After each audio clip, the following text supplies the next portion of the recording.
जोर से बोलो यार, खा के नहीं आए हो क्या? अरे उपवास पे तो हम भी हैं भाई, 11 बजे से उपवास पे है ना। सवेरे तो नाश्ता किए होंगे, नहीं किए? पूरा उपवास है ना? कोई दीवाना कहता है, कोई पागल समझता है, मगर धरती की बेचैनी तो बस बादल समझता है।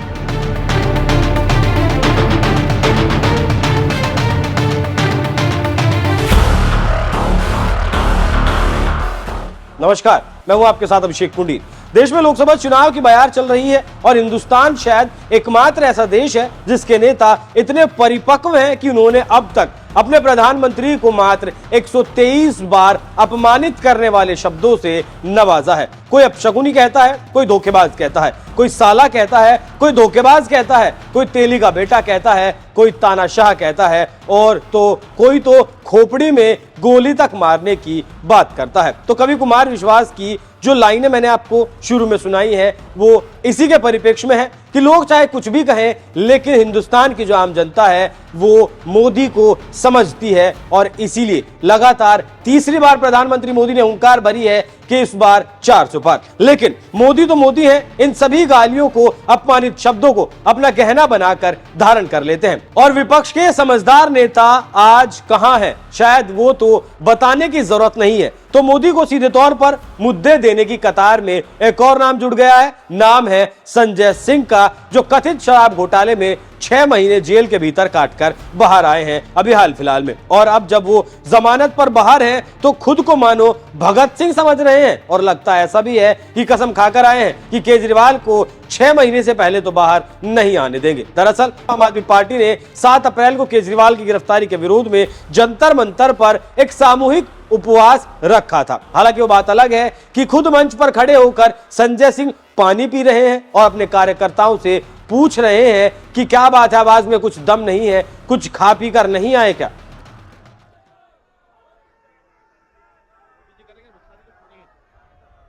जोर से बोलो यार, खा के नहीं आए हो क्या?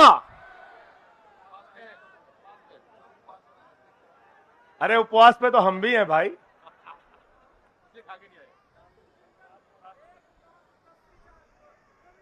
11 बजे से उपवास पे है ना।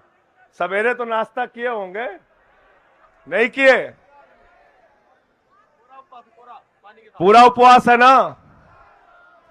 ये तो केजरीवाल के लिए उपवास करने वालों का हाल है। अब देखिए केजरीवाल के गरिमा में नेता संजय सिंह ने कैसे मोदी को अपशकुनी कह दिया। ये नैतिकता वाले वही लोग हैं जो अक्सर नैतिकता की दुहाई देते हैं। उत्तर प्रदेश में गए हमारे यहां मोदी जी, केजरीवाल कहते हैं हमको जिता दो, स्कूल बनाएंगे, अस्पताल बनाएंगे, स्कूल बनाएंगे, अस्पताल बनाएंगे।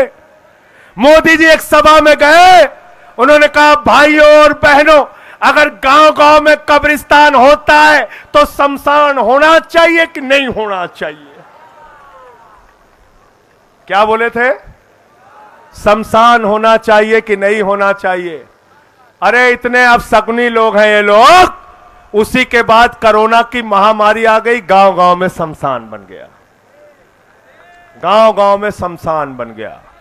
केजरीवाल को जिताओगे तो स्कूल पाओगे, आम आदमी पार्टी को जिताओगे तो स्कूल पाओगे, हमारे नेताओं को जिताओगे तो स्कूल पाओगे, अस्पताल पाओगे, सड़कें पाओगे, बुजुर्गों की तीर्थ यात्रा पाओगे, महिलाओं को आर्थिक सहायता पाओगे, हमारे पार्टी को जिताओगे तो तरक्की पाओगे, और अगर बीजेपी वालों को जिताओगे तो गांव-गांव में शमशान पाओगे।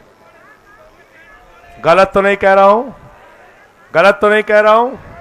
इसलिए इंडिया गठबंधन को जिताना है, आम आदमी पार्टी को जिताना है। अंत में एक बार फिर से वही नारा, जेल के ताले टूटेंगे, जेल के ताले टूटेंगे, जेल के ताले टूटेंगे, जेल के ताले टूटेंगे, जेल के ताले टूटेंगे। इतना ही नहीं, मतलब अपशकुनी ही नहीं, ये साहब तो ओसामा बिन लादेन तक से प्रधानमंत्री मोदी की तुलना कर चुके हैं।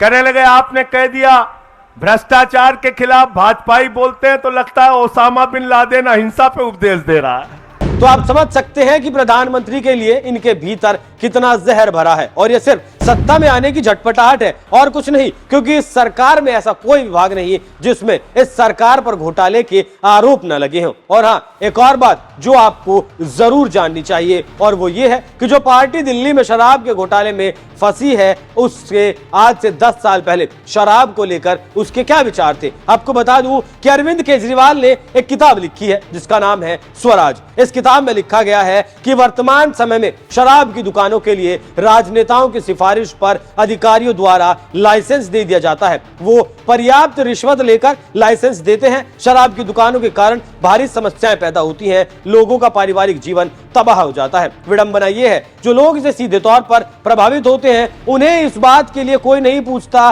कि क्या शराब की दुकान खुलनी चाहिए या नहीं। इन दुकानों को उनके ऊपर थोप दिया जाता है। शराब की दुकान खोलने का कोई लाइसेंस तभी दिया जाना चाहिए जब ग्राम सभा इसकी मंजूरी दे दे और ग्राम सभा की संबंधित बैठक में वहां उपस्थित 90% महिलाएं इसके पक्ष में मतदान करें। ग्राम सभा में उपस्थित महिलाएं साधारण बहुमत से मौजूद शराब की दुकानों का लाइसेंस रद्द भी करवा सके। तो ऐसे में केजरीवाल और उनकी पार्टी जो जन आंदोलन से निकली है, उनका ऐसा कहना है, उसने शराब नीति को बनाते वक्त दिल्ली की कितनी महिलाओं से पूछा था कि वो एक बोतल शराब पर एक बोतल शराब की फ्री देने वाले हैं। कितने बच्चों से पूछा था कि तुम्हारे पिताजी को अब एक बोतल के पैसे के बदले 2 बोतल दी जाएंगी। कितने परिवारों से पूछा था। लेकिन आपको ये एजेंडा सेट करना है, सत्ता की मलाई खानी है, सुख भोगते रहना है। वैसे जिस तरह से आपके नेता ने प्रधानमंत्री मोदी को अपशकुनी कहा है, उस पर आपकी क्या राय है, कमेंट कर जरूर बताएं। नमस्कार।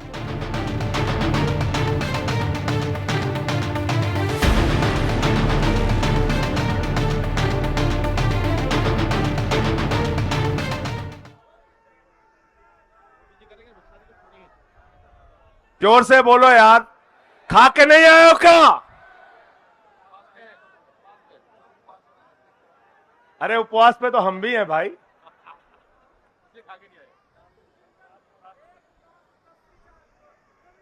11 बजे से उपवास पे है ना। सवेरे तो नाश्ता किए होंगे, नहीं किए? पूरा उपवास है ना।